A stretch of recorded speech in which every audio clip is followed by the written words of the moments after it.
Во страшниот пожар кој минатиот викенд се случи во Кочанскиот клуб Пулс. Сега веќе поголемиот дел од потешките пациенти Министерството за здравство успеа да ги префрли во повеќе земји од соседството, но и низ Европа. Мирјана Давидовска од рано утрово ја следи состојбата на повредените пациенти. Ја имаме во овие вести во живо. Мими, кои се последните информации? Да, Александар, се уваме од пред хируршката болница Свети Наум Охридски, овде во центарот на градот, каде што разговаравме со директорот на болницата за оние 11 пациенти кои што се третираат во оваа болница, од кои што тројца се малолетници.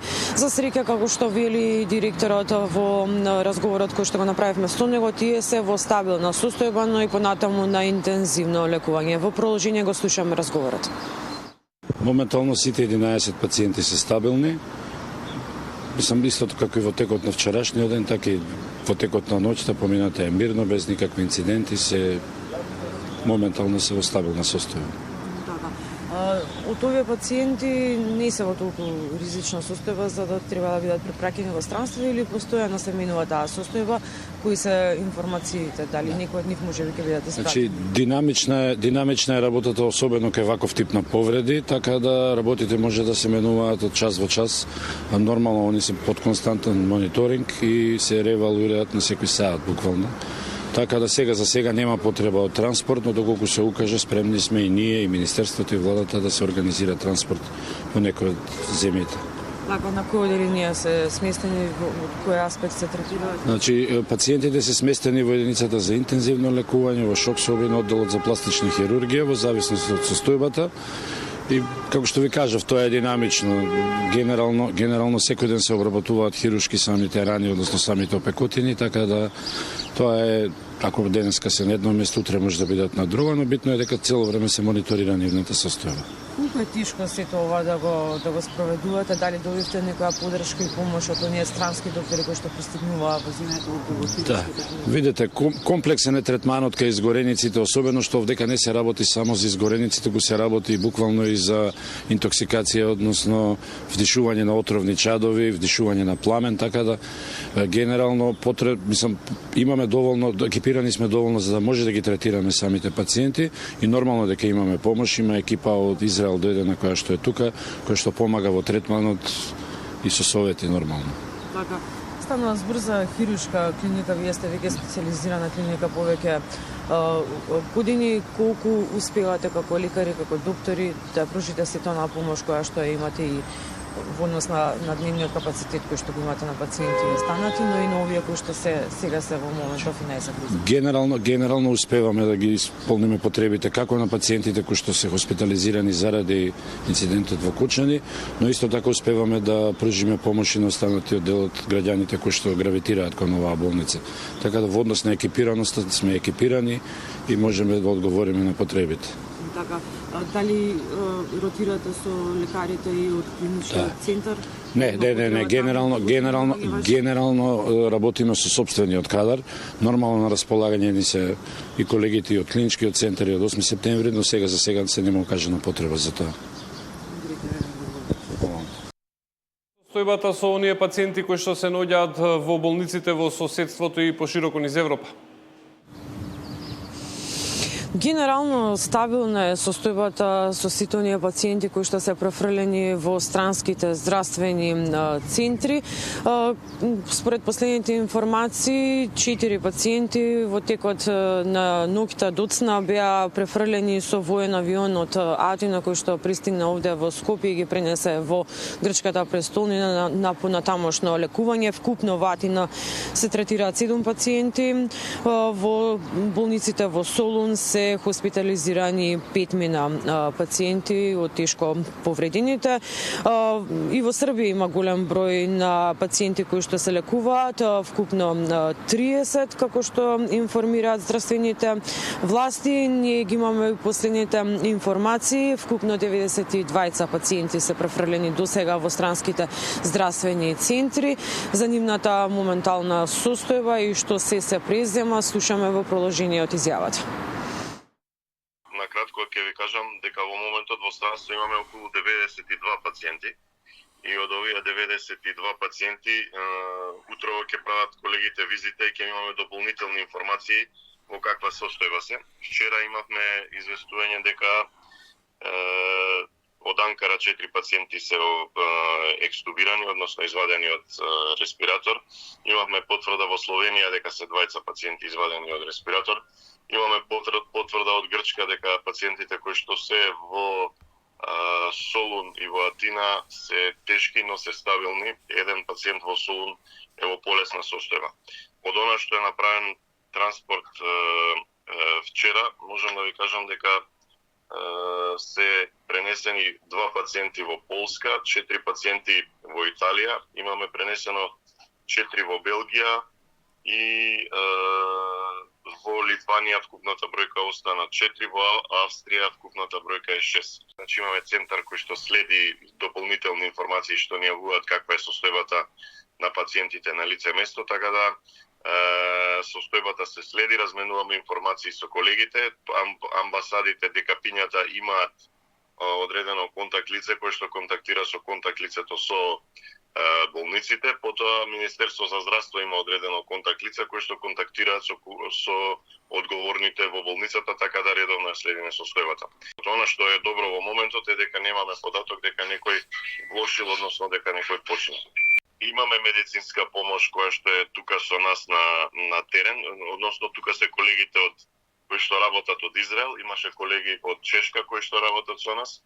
Српските колеги ги вративме во Белград, во Србија, за да помагаат таму, бидејќи бројката на пациенти која што е во Србија е вака вкупно 30, така да не се задржаа овдека и за денеска има одредени најави за транспорт кои што би ги прецизирал кога ќе се реализираат, заради тоа што секогаш транспортот зависи од повеќе фактори, од авион, од временски услови, од организација и така натаму.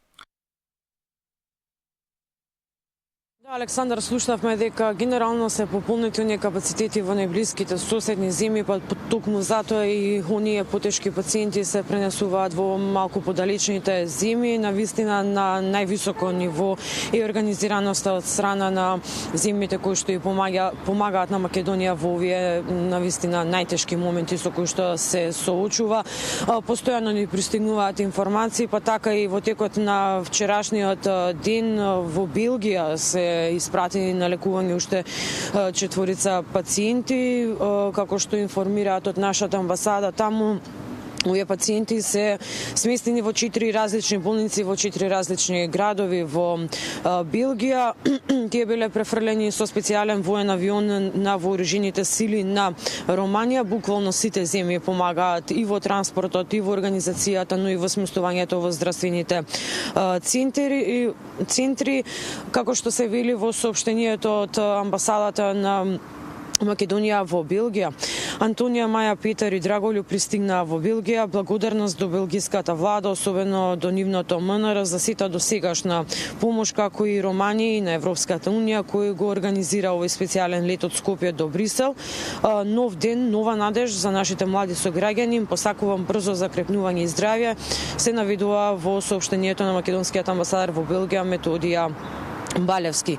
Како што слушнавме од изјавата на докторот, кој што е координатор за сите овие пациенти и за транспортот на пациенти во странските земји, вкупно 92 се веќе до овој момент префрлени во некој од странските здравствени центри.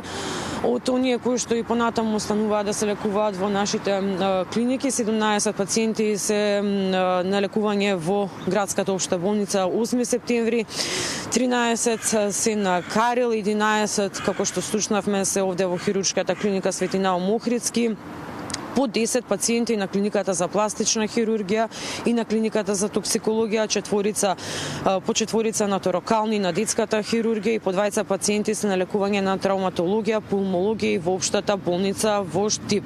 Ова се последните информации од соопштението кое што беше испратено од Министерството за здравство доцна вчера вечер, но секако дека состојбата постојано се менува, помош се нуди од сите клинички центри. Многу повеќе би слушнале откако ќе се одржи онај состанок кој што го најави од кризниот штаб, а дури потоа ќе излезе министерот за здравство заедно со лекарите да ги соопшти последните најнови информации. Како што спомнав и во претходните неколку вклучувања, малку потешко добиваме информации од страна на здравствените власти и на лекарите од клиничкиот центар. За лекувањето и третманот на пациентите кои што се пренесени во Хрватска, слушаме во продолжение од изјавата од лекарите од таму. Osoba koja je lakše ozlijeđena ona je u potpunom kontaktu, dobro komunicira, tako da ona je svjesna svega, javit će se i roditeljima. Nažalost, ova zbiljno ozlijeđena osoba je intubirana, mehanički ventilirana i namjerno analgosedirana kako bi to sve bilo lakše za podnijet, tako da ta osoba nije trenutno u kontaktu. Transplantacija tkiva je znači opcija što se tiče liječenja opekline. Za sad još nismo u toj fazi da bi mogli zapravo procijeniti da li će to biti potrebno ili ne. To ćemo kroz par dana ići u procjenu dubine opekline i na temelju toga onda donositi nekakve zaključke. Да, ова е се за состојбата на пациентите кои што се лекуваат во државата, но и во странските здравствени центри, но секако дека е многу важно и повторно да напоменеме за оној апел кој што го испратија здравствените власти, а тоа е најпрво дека сите оние кои што се нашле во моментот на таа кобна ноќ околу самиот објект кој што изгоре, но и потоа кои што учествувале и во извлекувањето, и во спасувањето, и во пренесувањето, и доколку почувствуваат било какви потешкоти, дека треба веднаш да се јават на лекар. Но исто така и оние апели кои што постојано ги добиваме од здравствените власти, а тоа е дека на сите граѓани, на сите блиски, на семејствата на повредените на кои што им е потребна психолошка помош и поддршка да се обратат, дека контактите се објавени јавно и сите лекари, сите стручни лица се достапни за овие луѓе на кои што ќе им биде потребна една ваква помош, но исто така и информацијата од Министерството за образование и наука дека во текот на вчерашниот ден изработиле протоколи заедно со психолозите и во соработка со УНИЦЕФ за тоа како да се постапува во самите училишта, дека наставата не треба да биде прекината, но не треба да се оптеретуваат учениците со некои посебни тестирања, треба целата настава да биде во насока на поголема психолошка помош и поддршка за самите ученици кои што не се толку свесни за да се справат самите со целата оваа кризна состојба која што настана во